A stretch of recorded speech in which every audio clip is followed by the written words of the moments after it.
Hey guys, we just got an order for a high-end custom PC and we thought it would be a good idea to show you how we put this beast together.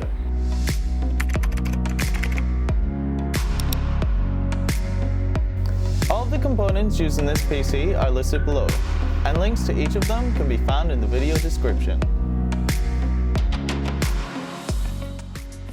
Due to the complexity of this build, we had our technician Karl with extensive water cooling experience to build it for us.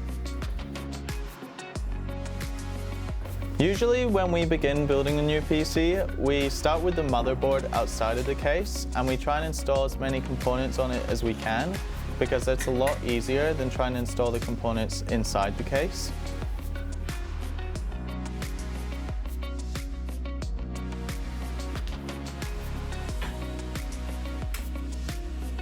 Karl had to be extra careful when installing the CPU, as this 64-core, 128-thread monster currently costs over $6,500 in Australia. You'll notice he's being extra gentle and not forceful with the CPU, and he's always using the included torque wrench to prevent over-tightening the cover.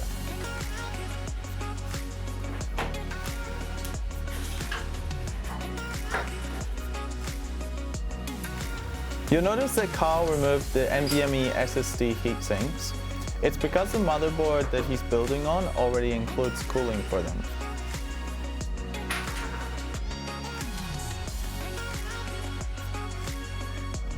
So now Karl is installing the CPU water block. CPU water blocks are useful as they allow you to install a custom cooling solution. Because it's a Threadripper CPU, it's a lot larger than the typical CPU, so we actually install thermal paste with 3 parallel lines, as putting a blob right in the center won't actually cover enough of the processor heatsink.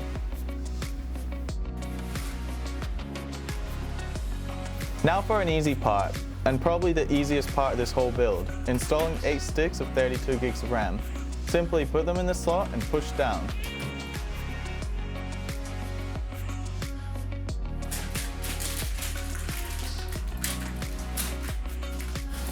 So at this point, with the motherboard set up, Karl starts to prepare the case. He removes the stickers, he removes the front, side and rear panels and the cable cover, as well as the accessories box.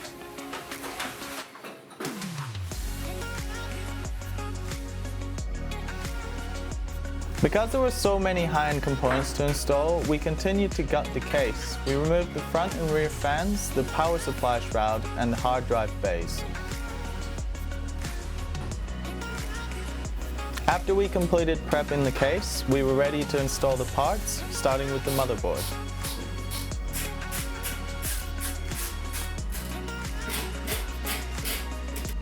Next, we removed the 120mm stock fans from the front of the case, and we installed a 360mm radiator in a push-pull configuration.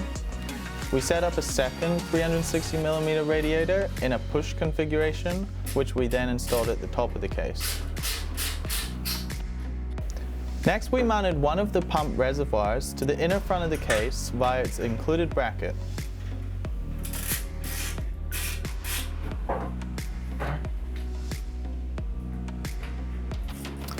As we knew a second pump reservoir was going to go into the front of the top of the case, we preemptively installed 2 8-pin CPU cables to the motherboard.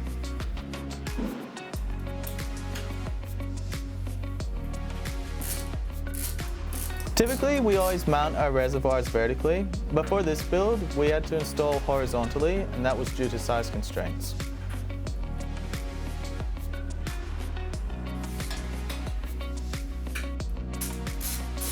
When it came to installing the 3 hard drives into the case, we realized that only 2 of them would fit within the PSU shroud, so we had to install the 3rd one just above it.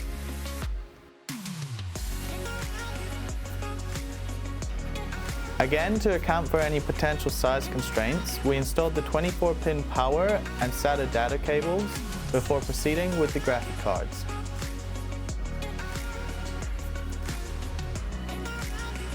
Before installing the graphics cards, we needed to prepare them for water cooling. We did this by replacing the stock heatsinks with EVGA's own water blocks.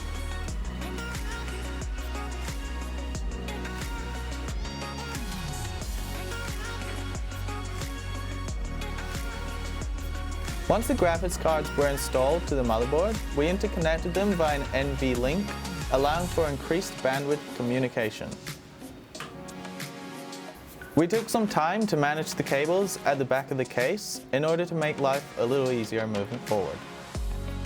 While we were in the process of cable management, we decided to plug in any extra cables that were still not connected, such as the fans, into the fan hubs. Now that all the cables were tidied up, we were ready to connect and install the power supply.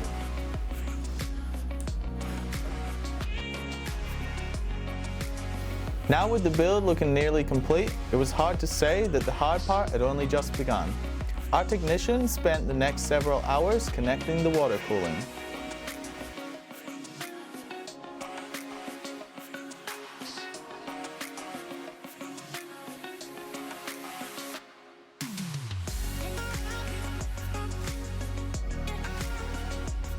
As our build consisted of 2 individual water cooling loops, we worked on the lower one first. So the main reason that water cooling takes so long is that the majority of the connection process is relying on inserting a silicone into a hard tube and applying heat with a heat gun, and then bending it in the correct place and at the correct angle so that the fittings can be snugly interconnected between the water blocks, the pump reservoir, and the radiator.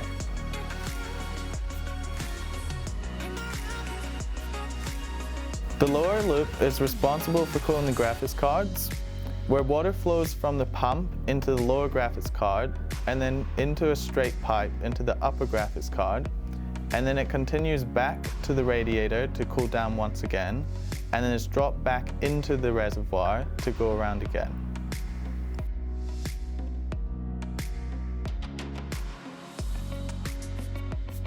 The upper loop is similar to the lower loop, except this time we're cooling the CPU. The water comes from the pump, goes into the CPU water block, and then the warmer water returns to the radiator where it's cooled down. From the radiator, it dumps back into the reservoir, and then from the reservoir, it goes back around to complete the cycle.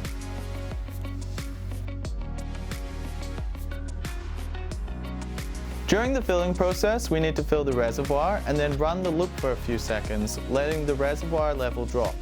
We continue this process until we successfully fill the loop, leaving no excess air in the system.